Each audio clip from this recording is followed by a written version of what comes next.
How They Find Out by Lilac Sky 128. Chapter 6. Gwen. Gwen did not particularly enjoy being told what to do. True, she had been a servant for most of her life, but she had served someone who she had considered a friend. She did as she was told, but it always felt to her as though she was doing it out of choice, rather than simply being ordered around. She did not like to think of what had become of Morgana, but she had sensed her change before she consciously observed it, by the way in which she had started to order her around. She was also a woman, which she knew to many carried connotations that she was in some ways less than men. She did not particularly subscribe to this view, but she accepted the authority that men had in the world, even if she did not agree with it. At least she did in theory. In practice, of course, it was an entirely different matter. She disagreed with Uther fairly frequently when he attempted to take charge of her. Whilst she understood his motivation, he was almost always trying to protect her. It did not mean that she always went along with him. She had, however, conceded to his request that she keep away from his father. She held no particular, or indeed any, regard for Uther, but she knew that the man was ill enough as it was. She also knew that Uther feared for anyone's safety around him. He had had several violent outbursts which had led to a few injuries amongst the select circle who were allowed to see him. All those who tended to him were also sentenced to death at least 6 times a day and accused of sorcery at least twice. So when she heard the yells from his rooms, followed by Merlin's placating voice, she opened the door without true forethought. She was greeted with the sight of Uther thrashing around whilst Merlin attempted to restrain him, unsuccessfully, as Merlin was far outmatched by strength, size, and sheer determination. Gwen had been told that the betrayal of Morgana had hit him hard, but she had had no idea of exactly how hard. "Gwen!" Merlin was shocked, and while still attempting to restrain Uther, said, "You shouldn't be in here!"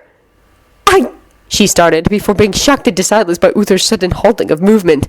He turned haunted eyes towards her, and a brief moment of recognition flitted across his face before he, without warning, fell back onto the bed, his eyes suddenly blank. Merlin gave a sigh of relief and reached for a potion that he had evidently been trying to give Uther. He brought it to Uther's lips, and he drank deeply before his eyes closed, and he fell silent as he slept. Gwen said again, still trying to recover from what she had just seen. "Sleeping tonic," has said Merlin, waving the bottle. "Usually doesn't keep him out for very long. You need to leave." "But—" "No buts, Gwen. Arthur's forbade anyone else apart from Gaius in here." Gwen looked at him for a moment, and when he didn't appear to realize the obvious flaw in that, she said, "So why are you in here?" "Ah," said Merlin. "Well, that is—" "Exactly. No, not exactly. Gaius had to get something, and I was closest. So you're allowed to put yourself in danger, but I'm not? Gwen, you need help." Merlin looked around at the destruction of the room and had to concede her point. That didn't mean he had to like it. "Fine," he said when he saw that she truly was not going to be moved on this. "But you leave as soon as he starts to wake up or when Gaius gets back." Gwen nodded and set about cleaning the room. She paused for a moment. "Is he always this bad?" "No," said Merlin, sighing. "Normally he's just quiet, but he's getting worse. Gaius thinks this rapid deterioration has something to do with him feeling useless, coupled with... well..." Merlin hesitated. "He's not been precisely, all there ever since Igraine died." Gwen was surprised. "Arthur's mother?" Merlin nodded. "But he was always..." She paused. "Exactly.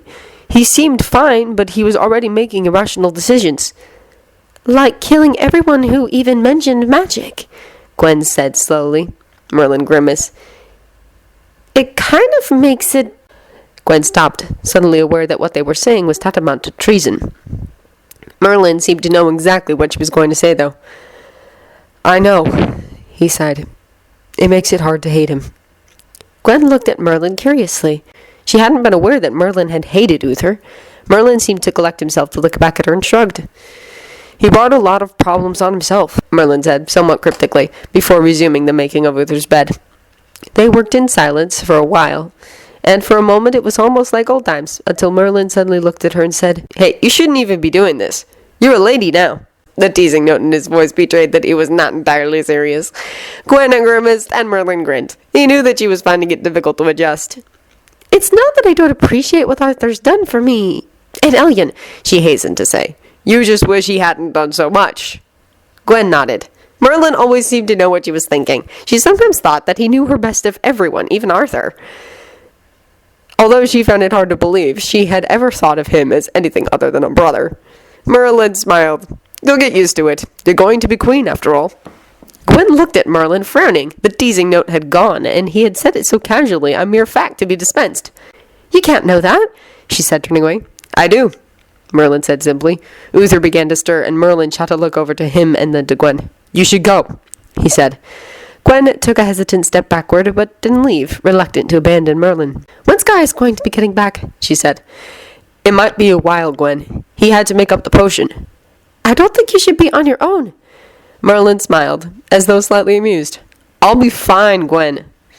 Gwen smiled slightly in response. Even though you're not one of those rough, tough, save-the-world types? Ah, said Merlin, grinning. Don't you remember, Gwen? I told you I was in disguise. Gwen noticed his attempt at humor to distract her, but didn't move, even though she could see Uther's eyes opening. Please, Gwen, Arthur will kill me. Arthur needs to stop protecting me. Merlin smiled slightly. I think that might be impossible. You. They both turned, slightly horrified, as Uther uttered one word, his shaking finger coming up to point at Gwen. Merlin moved so that he was between the two of them, but Uther looked round him. You, he repeated, his voice hoarse. You enchanted my son. Gwen felt her stomach sinking in dread, but she couldn't move, was rooted to the spot. No, your highness, said Merlin, his tone far more polite and subservient than Gwen had ever heard him. Remember, she was not the true sorcerer. You caught him. Dragoon. Gwen wondered how on earth Merlin still remembered the name of the sorcerer. As far as she remembered, he hadn't been around when Dragoon had been arrested, which she had always found odd. It had seemed so out of character of Merlin to abandon a friend. No, Uther was saying, shaking his head resolutely. No, it was her. I remember. She lied and used trickery, and she must not be allowed to go free. Gwen heard it then. Merlin had said that Uther wanted to be useful, and she heard in his voice a desperate clinging to the past, when he used to issue orders, when people used to listen to him. It was one of the saddest things she'd ever heard. And she understood now, and she thought that was why she didn't move. Merlin had said it was hard to hate him, and it was, because staring at this broken shell of a man, all she felt was pity. Gwen, Merlin said, with an air of authority that Gwen rarely heard from him. Leave, please.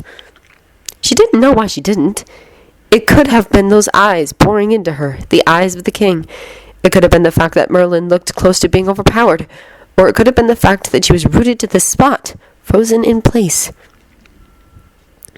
So she stayed, which meant that she was there when Uther suddenly abandoned his random thrashing around and made a calculated move to throw Merlin off him, and Merlin, caught off guard, was pushed aside and hit the wall with a thud. With that, Uther flung the covers aside and began to walk towards her. Merlin took a few moments to regain his bearings. He really was getting sick of being thrown into walls. He blinked and refocused, only to see Gwen almost backed into a corner by Uther, who was shouting for her arrest. Merlin briefly wondered why no one was coming before remembering that Arthur had ordered the corridor outside to be cleared. Cursing Arthur, Merlin sprang to his feet. He glanced to the door one last time, thinking that Gaius could really pick a good moment to enter a room for once. But nothing.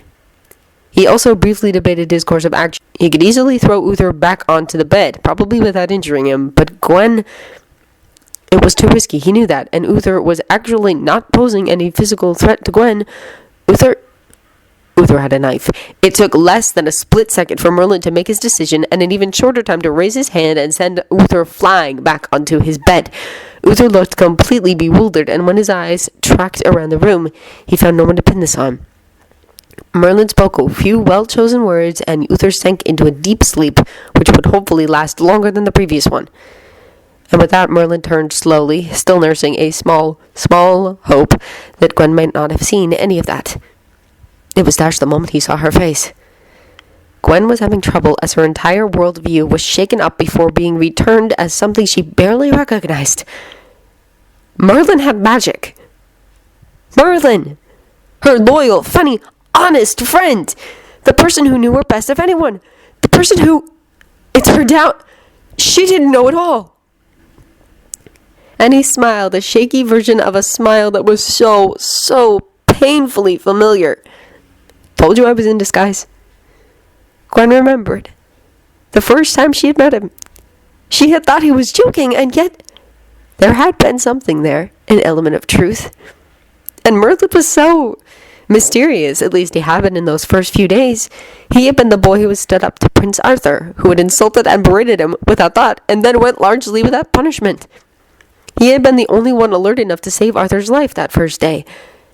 It suddenly made sense. "Oh, God!" She breathed in horror, and she sank down onto the floor. She had just been threatened with a knife by the King of Camelot, and she had just found out that her friend had magic. She thought vaguely that she was entitled to a slight breakdown. She put her head in her hands.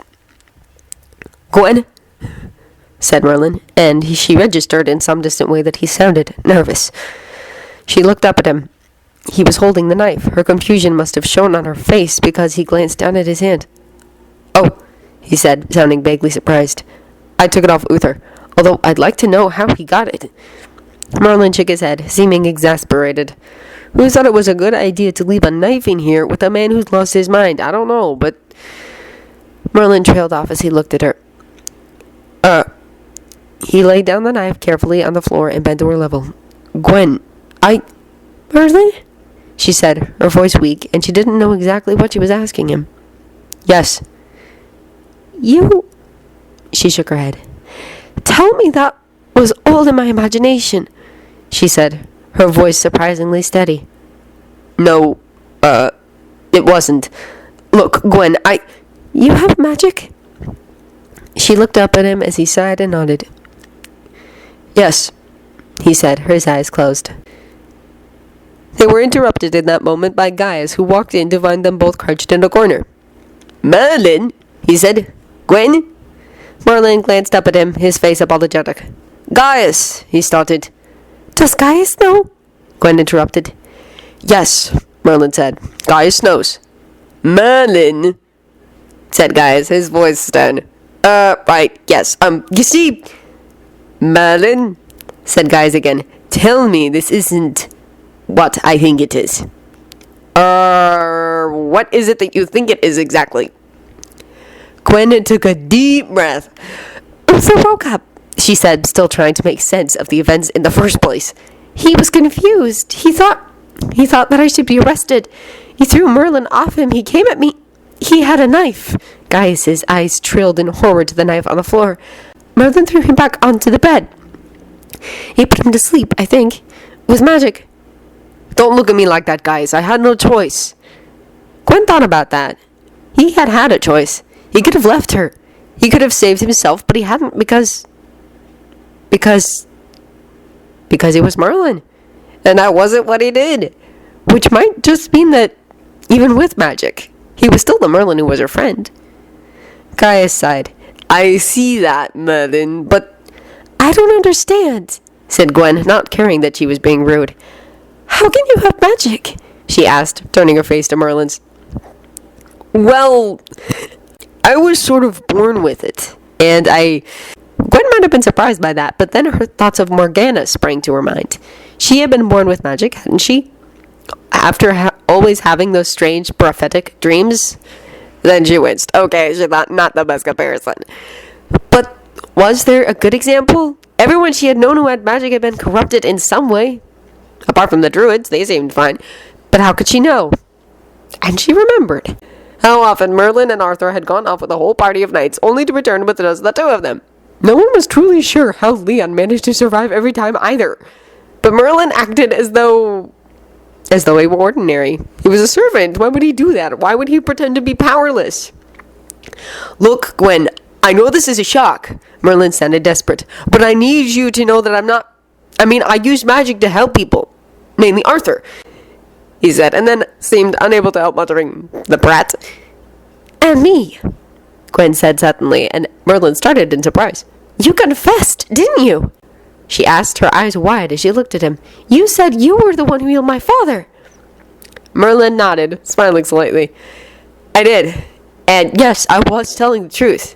And if it hadn't been for Arthur, it would have worked, too." Merlin's slight annoyance surprised her. Was he honestly annoyed that he hadn't been sentenced to die for her? And... Gwen was struggling to reconcile magic to Merlin, but it was slowly becoming clearer. "And that sorcerer who was arrested for chanting Arthur? Gwen didn't understand it, but she felt sure he had something to do with it. Merlin looked slightly embarrassed. Yes, that was me. You? Gwen asked. But he was Old? Yes, I used an aging spell. And you were arrested? Yeah, I was going to just escape from the jail cell using magic, but then, well, something went wrong. Gaius had to make the antidote, so it all had to be a lot more dramatic. You nearly died, Gwen said. Merlin shrugged, and it didn't seem like fake modesty at all, but actual casual dismissal of his life. There he was. There was her friend.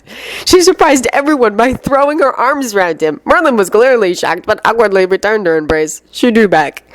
Thank you, she said. Merlin smiled, slightly bemused. You're welcome.